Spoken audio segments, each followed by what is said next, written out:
கர்த்தருக்கு ஸ்தோத்திரம். சங்கீதம் 94:22. கர்த்தரோ எனக்கு அடைக்கலமும் என் தேவன் நான் நம்பியிருக்கிற கன்மலையுமாய் இருக்கிறார். எனக்கு பிரியமானவர்களே, தேவன் நமக்கு அடைக்கலமும் நாம் நம்பியிருக்கிறவரும் கன்மலையுமாய் இருக்கிறார். எப்படி என்று சொல்லும் பொழுது, இதே சங்கீதத்துல 18வது வசனத்துல என் கால் சறுக்குகிறது என்று நான் சொல்லும் பொழுது, கர்த்தாவே உமது கிருபை என்னை தாங்குகிறது என்று சொல்லப்பட்டிருக்கிறதை நாம் பார்க்கிறோம். நாம் இடறி விழுகிற, தவறி விழுகிற, சோர்ந்து போகிற, பலவீனப்படுகிற நேரங்களிலே, நம்முடைய கால் சறுக்குகிற நேரத்திலே அவருடைய கிருபையின் வழியாக அவர் நமக்கு அடைக்கலமாய் இருந்து, அவருடைய கிருபையின் வழியாக நம்முடைய நம்பிக்கையாய் இருந்து, அவருடைய கிருபையின் வழியாக நமக்கு கன்மலையுமாய் இருக்கிறார். எனக்கு பிரியமானவர்களே, இந்த வார்த்தையின் அடிப்படையில நாம் செபிப்போம். நல்ல தகப்பனே, சங்கீதம் 94:22 பிரகாரம் செபிக்கிறோம்.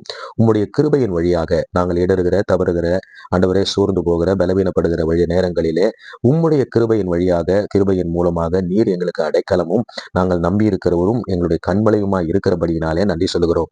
இப்பொழுதும் இந்த வார்த்தையை, இந்த ஜெபத்தை கேட்டுக்கொண்டிருக்கிற ஒவ்வொருவருக்கும் உம்முடைய கிருபையின் மூலமாக நீர் அடைக்கலமாய் இருப்பீராக. அவர்களுடைய நம்பிக்கையாய் கண்மலையாய் இருப்பீராக.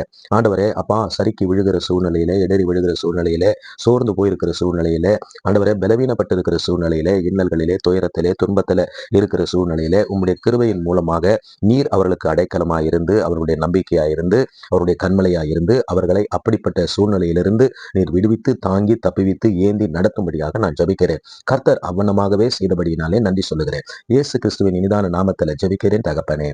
ஆமேன், ஆமேன், ஆமேன். God bless you all. கர்த்தர் உங்களை ஆசீர்வதிப்பார்.